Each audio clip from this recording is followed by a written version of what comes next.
Hello viewers and welcome to the channel. তো বন্ধুরা, আজকের আমাদের যে ভিডিওর টপিক সেটি হলো যে কিভাবে আপনি আপনার হোয়াটসঅ্যাপ থেকে একটি ওয়ান টাইম ফটো সেন্ড করতে পারবেন। তো বন্ধুরা, সবার প্রথমে আমরা জানবো যে এই ওয়ান টাইম ফটোটি কি। তো ধরুন আপনি এমন একজনকে কোনো একটা ছবি পাঠাতে চান যেন সেটা সে একবার দেখার পরেই ছবিটা অটোমেটিক্যালি ডিলিট হয়ে যায়। তো কিভাবে আপনারা এইরকম একটা ছবি কাউকে পাঠাতে পারবেন আজ এই ভিডিওর মাধ্যমে সেটা জানবো। চলুন ভিডিওটি শুরু করা যায়। তো বন্ধুরা, এখন আমি ওয়ান টাইম ফটো এই ফোনটা থেকে এই ফোনটাতে সেন্ড করব এবং তোমাদেরকে সামনে লাইভ প্র্যাকটিক্যাল করে দেখাবো।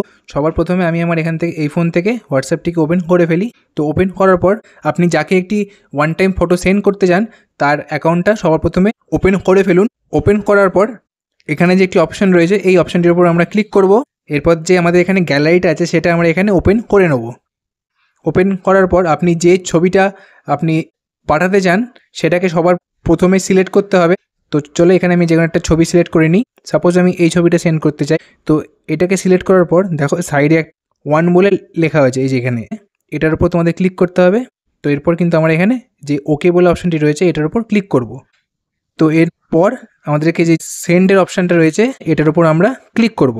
দেখো এটা কিন্তু এই ফোনে সেন্ড করে দিয়েছি। তো ফ্রেন্ডস, তোমরা এখানে দেখতে পাচ্ছ যে একটি ওয়ান টাইম ফটো এখানে কিন্তু এসছে। তো এই ফটোটার উপর আমি যখনই একবার ক্লিক করব এটা প্রথমে ডাউনলোড হবে।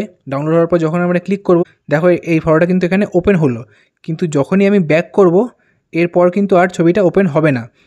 এখানে দেখাচ্ছে যে ওপেন্ড, মানে একবার ছবিটা ওপেন হয়ে গেলে কিন্তু সে আর দ্বিতীয়বার সেই ছবিটাকে ওপেন করতে পারবে না। তো বন্ধুরা, আশা করি এই ভিডিওটি তোমাদের কাছে হেল্পফুল লেগে থাকবে।